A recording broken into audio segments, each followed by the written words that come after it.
Hey guys, it's me, Freddy Pop Collector, and welcome to the start of another 4-part series on my channel. As I'm sure most of you watching know, I have many 4-part series like common misconceptions, overpriced Fnaf merch, Fnaf model comparisons, interesting possible Fnaf theories, the list just goes on and on and on. But undoubtedly my most popular, and probably some of you watching first introduction to my channel, was through the useless Fnaf facts series. Even if they are my most popular, I don't really like them. They're extremely outdated in quality, and to be honest, I could have handled that series a lot better. So that's why today we're gonna be doing a season 2 to useless Fnaf facts. Yes, these will be all brand new facts, no repeated ones from the first series. I think that about covers all the intro stuff, so without further ado, let me show you guys 20 useless Fnaf facts. The first fact kicking off this series is that Lefty has a slightly bigger nose than Rockstar Freddy. This is one of the very few differences between their models. They're basically the same, and it makes me question why Scott decided to do this. I mean, of course it is attention to detail, but who's gonna notice? Why? Next up is a really fascinating one that I actually never considered. If you had to guess, what do you think the chances are of Shadow Bonnie spawning in your office? 1 in 1,000? 1 in 10,000? Well, the odds are actually 1 in a million. If you found this Easter egg, give yourself a pat on the back because you've done something that very few people have. To my knowledge, this is the rarest Easter egg in FNAF 2. I don't know the odds of Endo 02 or Shadow Freddy or JJ spawning. Tell me in the comments if you know. This one's pretty groundbreaking, guys. Did you know Ennard and Lemonade Clown have the exact same buttons, the same color, model, and everything? Next. As we all know, the sister location trailer is one of the most iconic, but something really strange about it is that it's called Trailer 1 and not just Trailer. There actually was a second trailer in development at one point, but Scott later announced its cancellation. Something really odd about the Grim Foxy construction set from McFarlane is that he's actually called both Grim Foxy and Jacko Foxy by the company. I have no idea how something like this happened, especially considering how many people these sets have to go through before they're finalized. Did you know every single toy animatronic in the FNAF series has a voice? Toy Freddy, Toy Bonnie, Toy Chica, Mangle, BB, JJ, and I guess if you consider the puppet a toy animatronic, every single one has a voice. If we don't count the showtime from FNAF VR because it really isn't intended to be in the game, this is the only set of animatronics from the first 4 games where every single character has a voice. Did you know the very first FNAF VR teaser posted to ScottGames.com actually featured Trace fan art? This includes both the Spring Bonnie render and a Funtime Foxy render. This was pretty much taken down the very night it went up, and it makes me question why Spring Bonnie was on there because besides Glitchtrap, we didn't see any sign of Spring Bonnie in the game. As we all know, in FNAF AR, Springtrap has many skins. Those include Clown Springtrap, Toxic Springtrap, Flaming Springtrap, and The Curse. Yes, these all look like Springtrap and are Springtrap skins, but there's actually an outlier here. Sorry, it was a joke. I knew it probably wasn't funny, but I just wanted to do an Among Us reference. The outlier here is Toxic Springtrap, because unlike all the others, his workshop icon is actually a modified Plushtrap, not Springtrap. Why is this? I don't know. In both FNAF 1 and FNAF 2, the 6 AM chimes can interrupt Foxy and Withered Foxy's jump scares. Of course, this is a really rare occurrence, but it's actually happened to me on both games multiple times. Not many people know about this, but if you score low enough on the FNAF VR Pirate Ride, it can actually result in a jump scare. So why don't many people know about this? Well, I mean, your only objective is to break the targets! Hey guys, before we get into the final 10 facts, if you haven't already, please like and subscribe. As most of you watching probably know by now, my main goal for 2021 is to reach 100,000 subscribers. If you guys could help me out with that, that would really mean a lot. It's something I've always wanted to accomplish. I personally get annoyed when people ask me to subscribe in the middle of their video, so I'll go ahead and wrap this up. If you decide to subscribe, thank you so much. You'll be notified every single time I upload, and with that, let's get back to the video. Balloon Boy's buttons actually changed colors throughout the FNAF games. BB's buttons are white in FNAF 2 and FNAF World, but they're black in FNAF VR and AR. I actually brought this up in my FNAF model comparison series, but decided to bring it up here because it's a useless FNAF fact. I mean, what are you gonna do with this information? Huh?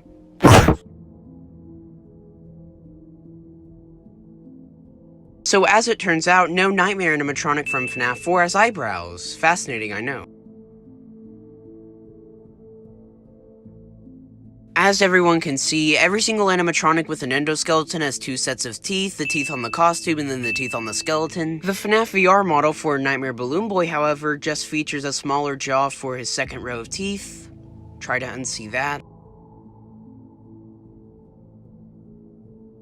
Did you know some of the Jacko merch from Funko actually glows in the dark? The Jacko Bonnie Pop, the Jacko Bonnie Mystery Mini, and the Jacko Chica Mystery Mini glow in the dark. However, the Jacko Chica Pop and Jacko Chica action figure don't for some reason. You see, for you small brainers out there, this is because they're jack-o'-lanterns and they got candles and they light up and stuff, and it's too late for this. I gotta go to bed. Did you know the sister location animatronics are the only group of animatronics in the entire series that have confirmed canon heights? Funtime Foxy is the shortest, coming in at 5'9", which means I'm actually taller than him, I'm 5'11". Then we have Funtime Freddy, who stands at the reasonable 6 foot. Then we have Ballora, who stands at a pretty tall 6'2", but they all pale in comparison to Circus Baby, who stands at a staggering 7'2". That's quite big. Impressive. In the final FNAF 6 cutscene, every single animatronic we've salvaged throughout the week is present: Molten Freddy, Scrap Baby, Scrap Trap, but the only one we don't see is Lefty. I don't know why Scott decided to do this, because it would have been a great way to show the puppet was inside Lefty all along. Of course, Henry literally tells us the puppet is present, but it would have been nice to see it visually. Both to show you Lefty's not in it, and also because it's freaking hilarious, here's Henry's speech sped up. I'm sorry to interrupt you, Elizabeth, if you still even remember that name, but I'm afraid you've been misinformed. You are not here to receive a gift, nor have you been called here by the individual you assume, although you have indeed been called. You have all been called here, into a labyrinth of sounds and smells, misdirection, and misfortune. A labyrinth with no exit, a maze with no prize. You don't even realize that you are trapped. Your lust for blood has driven you in endless circles, chasing the cries of children in some unseen chamber, always seeming so near, yet somehow out of reach. But you will never find them, none of you will. This is where your story ends. And to you, my brave volunteer, who somehow found this job listing not intended for you, although there was a way out planned for you, I have a feeling that's not what you want. I have a feeling that you are right where you want to be. I am remaining as well. I am nearby. This place will not be remembered, and the memory of everything that started this can finally begin to fade away, as the agony of every tragedy should. And to you monsters trapped in the corridors, be still, and give up your spirits. They don't belong to you. For most of you, I believe there is peace, and perhaps more, waiting for you after the smoke clears. Although for one of you, the darkest pit of hell has opened to swallow you whole, so don't keep the devil waiting, friend. My daughter, if you can hear me, I knew you would return as well. It's in your nature to protect the innocent. I'm sorry that on that day, the day you were shut out and left to die, no one was there to lift you up into their arms, the way you lifted others into yours. And then, what became of you? I should have known you wouldn't be content to disappear. Not my daughter. I couldn't save you then, so let me save you now. It's time to rest, for you, and for those you have carried in your arms. This ends, for all of us, in communication.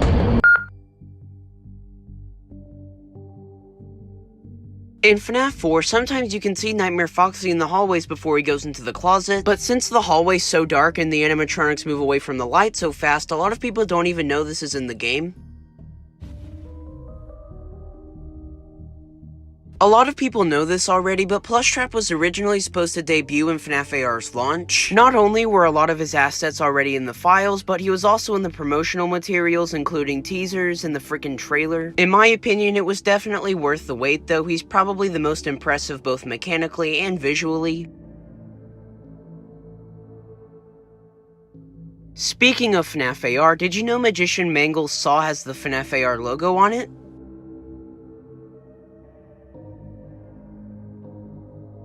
And the final fact we'll be going over today is that FNAF 2 was originally slated to be released in 2015, but of course Scott Cawthon has the opposite problem of me. Instead of releasing projects too late, he releases them too early, and instead of the game coming out in 2015, it came out in November of 2014. And with that being said, that was some useless Five Nights at Freddy's facts.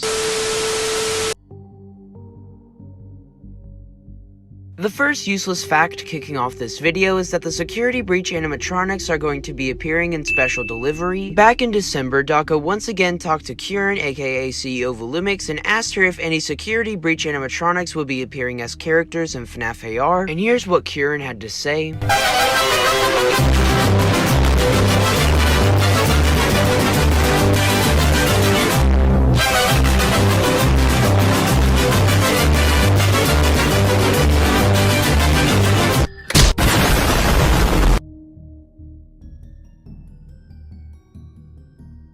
Next up is the fact that Toy Chica was originally mirrored in Ultimate Custom Night. Apparently this was a bug, but what I mean by mirrored is the letters on her bib were flipped, which obviously means the model was flipped. This error was quickly fixed as it was one of the first things added to the patch notes.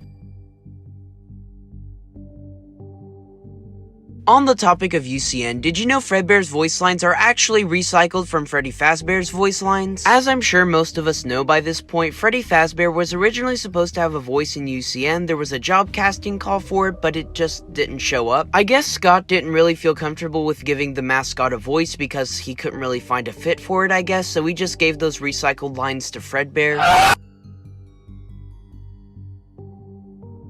Did you know there's actually two variations of the Happy Frog Funko Pop? The first variation that was released had an incorrect color around the eyes. They didn't fill that in with yellow, which is odd because they did it on the box. They later fixed this issue with newer figures having the yellow rings around the eyes, and it's really odd because it makes you wonder why they went out of their way to change it.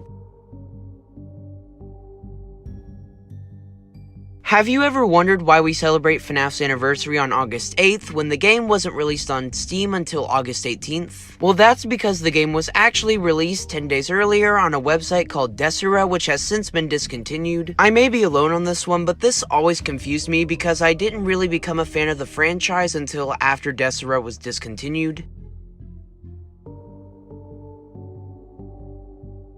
So as it turns out, Withered Chica of all characters has a very interesting design choice that I've never noticed before. Both the VR model and the original model, as we see in the Freddy files, has blood in the teeth of the endoskeleton. This recent-ish discovery has sprung up many new debates upon the community that Chica may have been responsible for the bite of 87, and while I do find this theory a little bit far-fetched, it makes you wonder why the VR team decided to carry on such an insignificant detail. Did you know Nightmare from FNAF 4 actually has the inverted colors of Golden Freddy? Golden Freddy has a yellow base with black accents, while Nightmare has a black base with yellow accents. And yeah, that's the fact, yeah. What? You clicked on this video expecting useless facts. Who are you?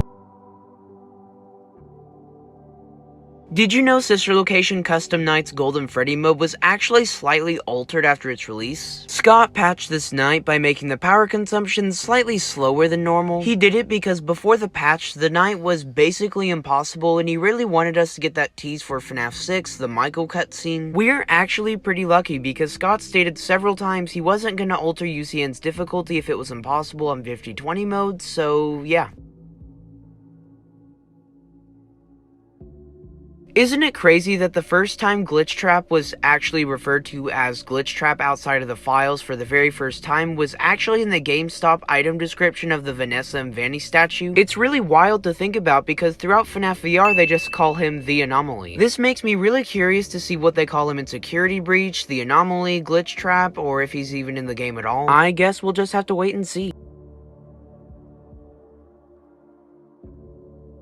According to Michelle Amos, aka Ballor's voice actress, Illumix reached out to her and asked her if she would record lines for Ballor and FNAF AR. For whatever reason, Illumix bailed, and this just didn't happen. It's stuff like this that really makes you wonder what's going on behind the scenes. Huh? Bonnie, where are you going? Did you know in the files of FNAF VR, there's an unused spring body model that doesn't appear in the game? I'm 99% sure this is just Proto Glitchtrap, but it's still really interesting to see what could have been. As I brought up in the very first episode of Season 1 of Useless FNAF Facts, Easter Bonnie's eye color used to be green, but then it was later changed to blue. Well, this week, out of the blue, for no reason at all, the eye color changed back to green after over a year. But even weirder than that, his 3D profile icon has red eyes. Why is his eye color so inconsistent? One of my personal favorite McFarlane sets is the Private Room. While I'm not a big fan of the Lolbit figure, the Yendo figure and the office itself are really awesome. But something really interesting about this set is that it was originally supposed to include Electrobab and Bonnet, but they got cut due to budget reasons. There's actually some photos out there with them in it. Hopefully one day we will see these two characters in McFarlane form, because as of now the set has 2 empty studs, which are a permanent reminder that they got cut.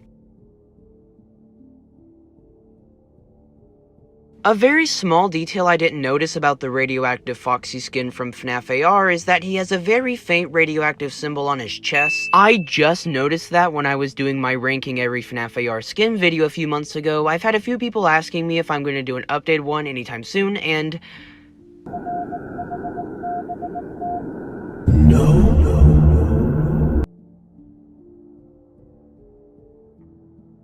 did you know the audio used for Glitchtrap in Fnaf VR is actually extremely edited version of Tape Girl's tapes? Is this evidence of Tape Girl being Glitchtrap? Well, maybe, but I'm pretty sure they just did that to conserve resources. I mean, why make a new recording when you can just distort an old one to where you can't even tell? Every single original FNAF game by Scott Cawthon, 1 to Ultimate Custom Night, are on all 3 consoles: Nintendo Switch, Xbox, and PS4. So it doesn't matter what console you have, you can play every single FNAF game except AR, which it's free to play anyway, on any console you like, even your phone if you want to. A lot of the older fans will know this, but some of the newer fans might not know this. FNAF 4 was originally planned for a Halloween release, but it was altered several times. It eventually came out on July 23rd. I didn't mean to say eventually, I should have said it came out early, because it came out really early. Instead, Scott made a Halloween update, which was very nice of him to do because Jacko, Chica, and Nightmare Ione are some of my favorite characters from the series. Curse of Dreadbear is one of my favorite things to come out of the series. I can't wait for that Funko merch to drop, but let's get back on track. There used to be an Easter egg where if you flip the switch, hit the button, turn around, and then turn back around again, a giant Dreadbear would be standing in front of you, but they later replaced this with Glitchtrap dancing on the hill. It makes me sad because I never got to see this Easter egg in person, and now I never will. Sticking with the Curse of Dreadbear theme, there's an Easter egg here that not many people discuss. I don't really know what to commentate here, so I'll just play the clip.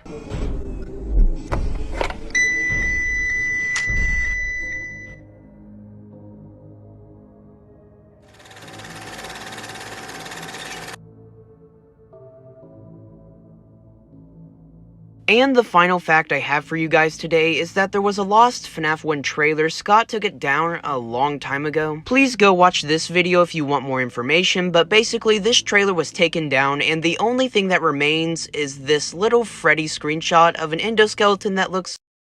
And with that, that was 20 more useless FNAF facts. Did you know in FNAF VR, Toy Freddy had no upper teeth? It still baffles me to this day that I didn't notice this when I was making my FNAF model comparison series. It's hands down one of my biggest mistakes that I still regret to this day because it's so noticeable, but I didn't notice somehow. Something really strange I noticed a few days ago is that the Freddy in Space 2 teaser trailer was actually taken off of Scott's YouTube channel. If you don't remember, because that game was honestly kind of forgettable, that was the game Dawko, Markiplier, and MatPat played on that one live stream that one time. I don't know why he went out of his way to take it down. I don't know how long it's been taken down. I just thought it would be really interesting for you guys to know, and if you guys have any information on why or when it was taken down. Listen, I'm not the biggest fan of Funko's FNAF 1 Chica plush design either, but let's just be thankful that we didn't get this. This was the original design for the Funko FNAF 1 Chica plush, so now I hope you've found some sort of respect for the one we have now, because we should be thankful that this wasn't released into our society. It's so hard to express my feelings about Curse of Dreadbear because it's so creative, so innovative, so nostalgic in a way, even though it was only like 2 years ago. This is single-handedly my favorite FNAF game. Yes, I kind of do separate it from FNAF VR and not just a DLC because there is a fair amount of content here. But did you know it wasn't even originally called Curse of Dreadbear? The original name of Curse of Dreadbear was actually The Rise of Freddy. It doesn't really roll off the tongue as nice, but I still think it would have worked. Obviously, Dreadbear is based off of Frankenstein. I don't think it takes an Einstein to figure that out. It's pretty obvious, so this would have worked, but I still prefer the title we have now. I'm curious to see what you guys prefer. Tell me in the comments which one you like better. The good old Freddy files. As offensive as it can be sometimes with using action figure and literal stolen fan models, in an officially licensed book, I might add, I believe it's a very unappreciated piece of media. It literally deconfirmed Pink Guy for us. Anyway, something really cool I found out recently is that the FNAF 2 map, mapping out where the animatronics walk around in-game, was actually scanned into FNAF VR's files, probably for the team to know where to program the animatronics on the cameras. That was hard to say for some reason. But yeah, I just find it funny that they didn't even think to just buy the book and look. They just scanned it in so they could just be like, oh, well, there it is. We can just program looking off that. I just thought it was funny. Also, here's a little mini fact inside this fact. They actually changed the cover for the Ultimate Guide coming out later this year from Bonnie to Freddy Frostbear. I kind of prefer the new one, but it's still weird that they changed it. While we're on the topic of obscure things in FNAF VR's files, something really interesting I found out is that Rockstar Bonnie is actually directly mentioned in the game in a Faz fact. It reads, quote, Rockstar Bonnie was developed from the original Bonnie for use in Freddy Fazbear's Pizzeria franchise operations. What does that mean? I don't know, but it's interesting. I don't really have anything left to say, so let's just move on. Hey guys, sorry to drop in like this, but I just want to tell you this is the first time I've picked up production on this video in about 3 weeks. If you're wondering why I sound different, it's because I'm in a new house recording in a new closet, and also here's my room. Bing bang boom, let's get back to the video. You're a hack! And Coop has delivered undercooked salmon. As much as I love FNAF 3, I can't deny Sister Location was Scott at his best. Not only was the lore and story really intriguing, but it's also still one of the creepiest to me. One of my main issues with FNAF 4 in particular is that it tries too hard to be scary and can't just focus on being creepy, which I think suits the tone of the series much more. Anyways, getting back on track, as we all know, there's 2 endings in Sister Location, the private room ending and the scooping room ending. But which ending is actually canon to the timeline? Well, shortly after Sister Location's release, Scott updated both the credits of the endings to specify which ending it was. The private room ending had fake ending in the bottom left corner, and the scooping room ending had real ending in the bottom left corner. I'm sure most of you probably knew this already, but for me, I just found this out, and even after my many playthroughs of this game, I'm still finding new things, which is really cool. As most of you watching know, I love McFarlane's FNAF construction sets. I'm so glad they have the license to FNAF over a company like LEGO, because LEGO doesn't put nearly enough details into their figures, and with FNAF characters, it could be a disaster. But lucky for us, McFarlane is not a greedy company. They actually do care about the FNAF franchise and put out some of the best quality merch out there. Almost every single set and figure is unique, very few reused parts. But that doesn't mean they don't ever mess up, aka Wave 2 2016. There were 9 sets released in this wave, 2 of which were Toy Bonnie with the left air vent and Toy Chica with the right air vent. If you haven't yet spotted the issue, they actually put the wrong animatronic in each vent. Toy Bonnie comes from the left and Toy Chica comes from the right. It's literally not a big deal. This is a video talking about useless facts. I just gave you a useless fact. What's the...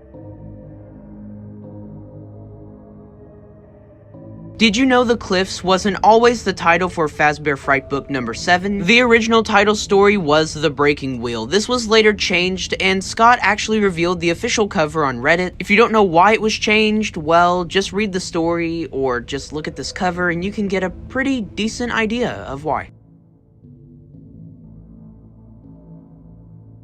Like I stated earlier in the video, I love everything about Curse of Dreadbear, but something I think that goes really unappreciated in it and the core Help Wanted as well is the title screens. Especially in the VR versions, it gives off such an ominous feeling. There's also so much detail crammed into these, but there was actually something removed from the Curse of Dreadbear title screen. There used to be this weird distorted Chica that was later replaced with Withered Chica. I used to think it was scrap Chica, but once you see it up close and compare them, there's no similarities. Why was it in the game then? Well, quite frankly, I have no idea. If you were a fan of Funko Security Breach statues, good news, more might be coming. In a recent interview, 2 Funko employees are talking about the new Curse of Dreadbear merch. In the live chat, someone asks if more statues are coming, and here's what they respond. But yeah, I would say there's definitely, it's safe to say there's more Five Nights at Freddy's coming. Yeah, we heard you. We heard more you. Statues, maybe? Maybe more statues. That would be cool. Is that 100% confirmation? No, but it definitely feels like more than a hint. Did you know Nightmare BB's pupils actually change colors between Scott and Steel Wool's games? In Scott's games, they're white, and in Steel Wool's, they're black. There you go. Yeah, that's it. Looking back, there weren't really that many FNAF 3 teasers. The few we got were top tier Scott teasers, but we just didn't really get that many. One of the last few we got, however, was of Phantom BB, and if you brightened up the image, you can see a giant 10 in the bottom left corner. Apparently, this was because up to the release of FNAF 3, Scott wanted to release 10 teasers to count down the game's launch. I would assume the 6 Phantom, Springtrap, and maybe a few office cameras. It's unfortunate the plans fell through because counting down 10 days of hype is such a unique concept that I really hope a game like Security Breach revisits. Last year in FNAF AR's files, there was programming for an Easter Chica. It's sad this skin never came to fruition because if you look at the Easter teasers from last year, you can see many Chica Easter eggs, which tells me that she was cancelled last minute. Back in 2016 in LA, FNAF was featured in the Fright Dome. Boy, do I regret not being there. Not only was Scott there, so maybe I could have actually met the dude, but also they had a life-size pizzeria with real FNAF characters. Granted, they weren't really great looking, but I wish I was there. I'm linking a video in the description to Corey's video where he went and vlogged the whole thing. He'll tell you all about it if you want more information. This is probably the closest thing we'll get to some sort of FNAF attraction or FNAF haunted house, which sucks because I was not there. The first time we ever even got a glimpse at FNAF construction sets from McFarlane, this is what they looked like. Oh, no, I'm still here. I just want you guys to take this in alone.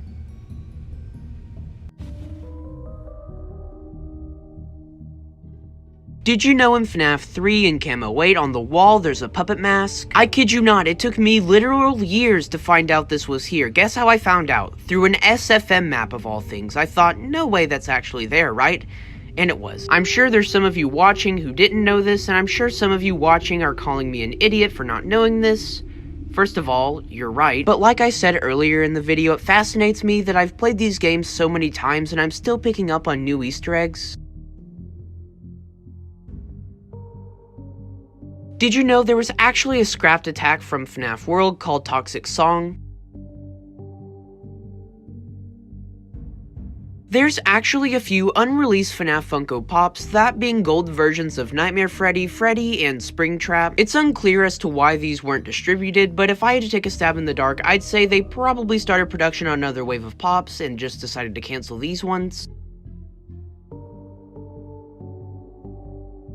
And the final fact I have for you guys today is that there is a rumored FNAF AR action figure Funko wave coming January of 2022. Now, if this were just some random rumor, I wouldn't be bringing it up as a fact, but there's actually some really trustworthy leakers out there claiming that this is true. Also, there's apparently some minis in the works as well. I wouldn't put too much faith in this, but there's multiple sources saying this. If you want more detailed information, I'll link a video JonnyBlox did about this in the description. And with that being said, that was 20 more useless FNAF facts.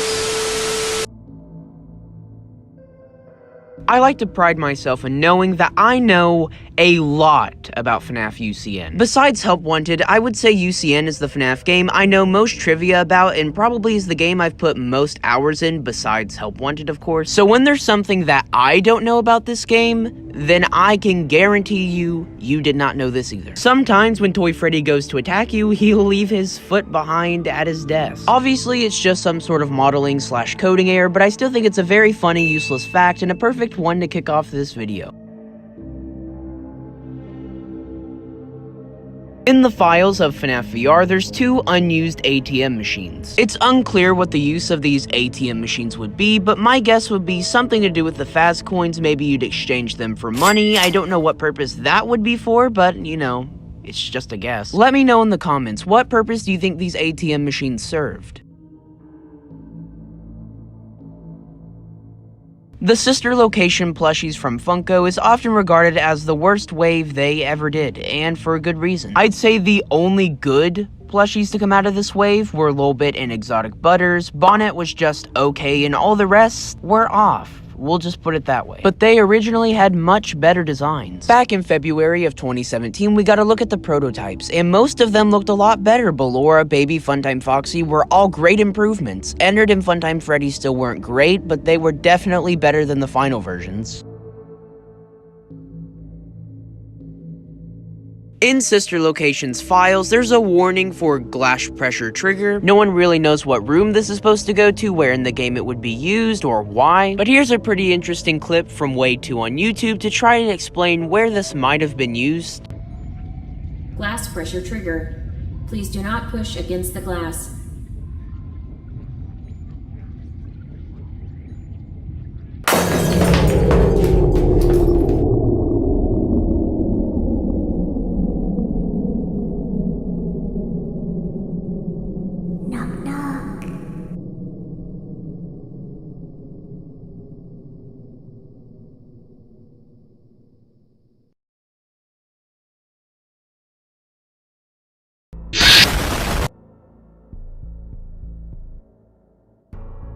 Did you know pizzeria was misspelled in the FNAF 1 newspaper? Yeah, that's it. Throughout the FNAF series, there's been many clipping errors. They most prominently come from FNAF 1 and 2, but instead of sitting here and listing literally every single one, here's a quick montage I put together.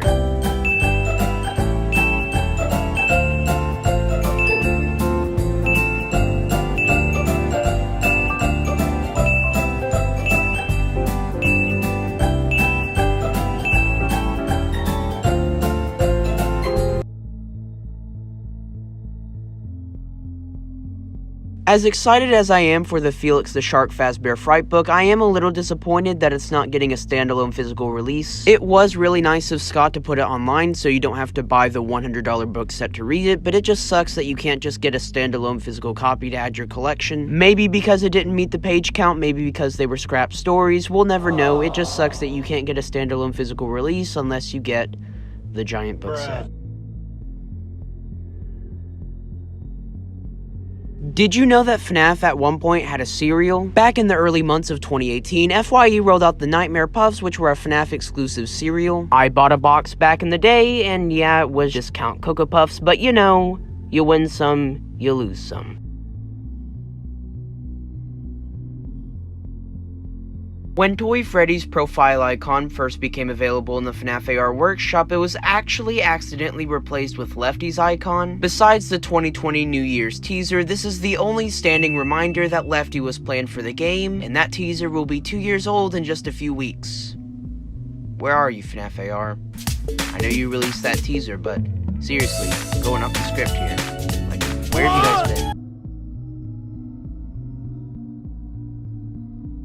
In the Sister Location Extras menu, there's a section called Blueprints. Here you can see various locations throughout the game, as well as a map, but there's something very weird about the control module image. Down by the gallery vents, we can see iron bars instead of the doors they use in the actual game. If I were to take a stab at it, I'd say this was an early screenshot taken by Scott in the beta of the game, but I guess only Scott really knows, right?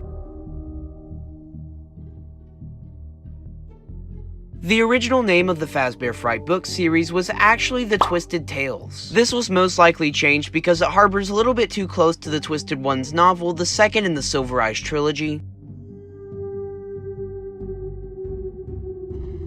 When the Ultimate Custom Night Office was first revealed in March of 2018, many pointed out that there was no references to FNAF 4. There were many iconic props and items from FNAF 3, Sister Location, Pizzeria Simulator, every single one except FNAF 4. When Scott finally took note of this, he added the little caterpillar toy behind the fan right there.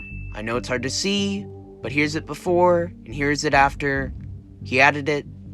Okay. There's a beta screenshot of the hallway level in Curse of Dreadbear showing Dreadbear in that minigame. In the actual game, he doesn't show up here, so why is he here? My only substantial guess is that he was supposed to take the role of Nightmare Freddy. This was an appropriate switch because hearing the Freddles slowly get closer to you is terrifying.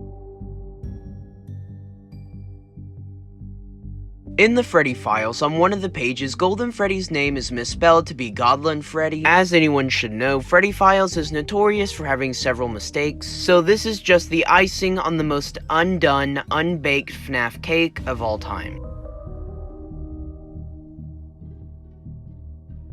In FNAF UCN, there's customizable challenges and office skins, but these customizable options were actually added in just a few days before UCN's release as requested by the community. Scott liked these ideas, so instead of having the offices have a 1% chance of spawning when you load a night, or having the challenges just not exist, he put both of these in the game just a few days before it launched.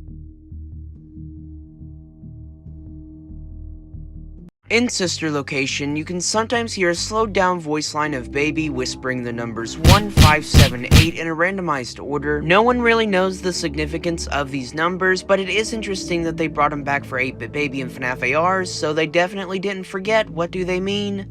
Let me know in the comments if you know.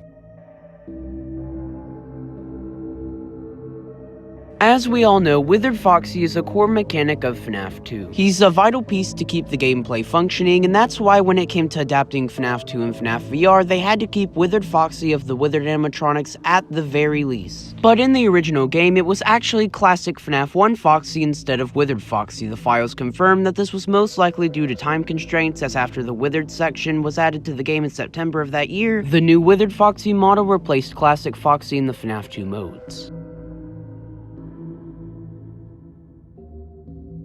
Unlike Scott Cawthon's original Phantom Balloon Boy, FNAF VR's team decided to give Balloon Boy his balloon sign. This was most likely because they just took the Balloon Boy model they had and just kinda, recolored it.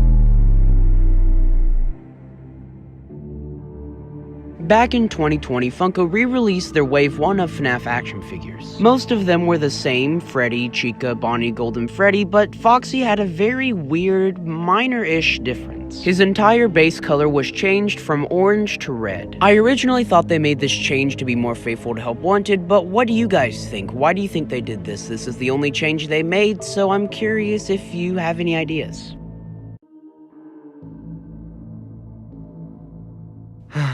Well, we finally made it. 8 videos later, 160 facts, and we finally made it to the final fact. This might be the only one that would help you in a lore sense, and I deem this one not useless. That being, that Springtrap has a button on his chest right there. Yep, that's a fact. Enjoy. And with that being said, that was the final episode of Useless FNAF Facts Season 2.